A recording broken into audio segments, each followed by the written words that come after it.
thank you for your talk today. You're welcome. It's fun. How long have you been in Taiwan now? About 2 years now. Have you seen any unique or interesting animals or in this part of the world that perhaps you haven't seen in your hometown? Yeah, actually, I went on a hike up one of the mountains, Yangming Mountain, and I saw the Formosan macaques there. I saw a wild group of Formosan macaques, which was really cool. Because I know that sometimes they can be kind of elusive, so it was nice to see them. They were actually right above their sign that said Formosan macaques may be seen here. Yes. So I thought, wow, it's kind of like a zoo. But it was really, that was pretty amazing. Cool.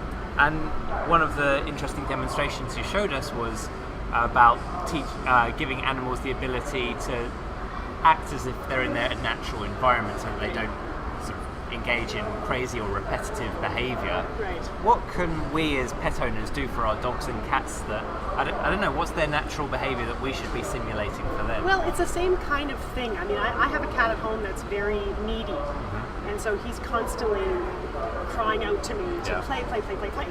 So we, I give him different types of, same sort of principles in that I'll give him something that will release his food a little bit slower so he can play with it while I'm gone. And I mean, we have every cat toy under the sky. Sure. I never didn't realize I'd be that person, but I am that person. And yeah, just provide them with things that are interesting. And the biggest mistake pet owners do is they tend to give their animals everything that they like, and then in a day or two they're sick of it. So just take away toys. You know, bring out toys that are in the morning, or leave them things during the day that you don't normally leave them. Especially if they're animals that do damage to property, then you want to leave them something that they can do during the day. And little feeders that kind of release food gradually are really great. Things like that. Cool. Is it the same for dogs or? Same. Yep, exactly the same thing. Okay, and you're obviously in the play section today of our TEDxTaipei Day.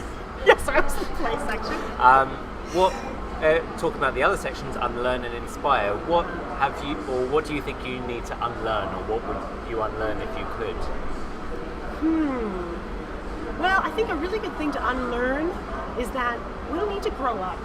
Okay? We don't need to be these perfect adults that always behave wonderfully, and I think we forget to play.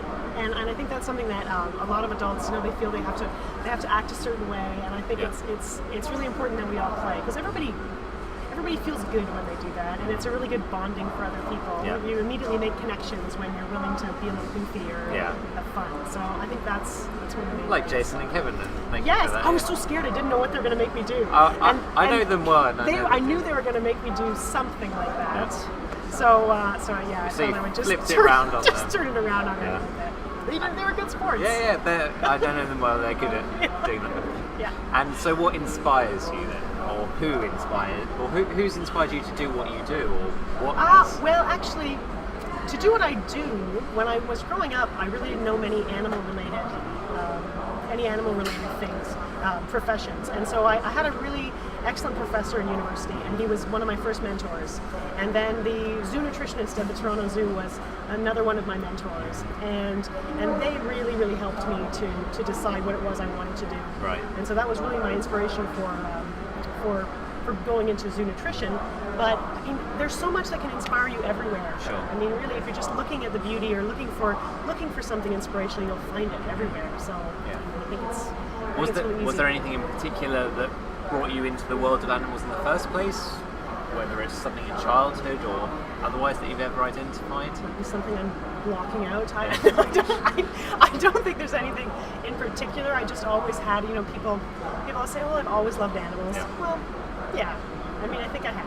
I mean, unless you're a serial killer, most people have some sort of, They're usually the ones torturing animals from a young age. Yeah. So maybe they have a different kind of love for animals. I don't know. But I think that just in general, there's just such a purity to animals, and they're so childlike all the time. And I mean, we have a real big responsibility for animals.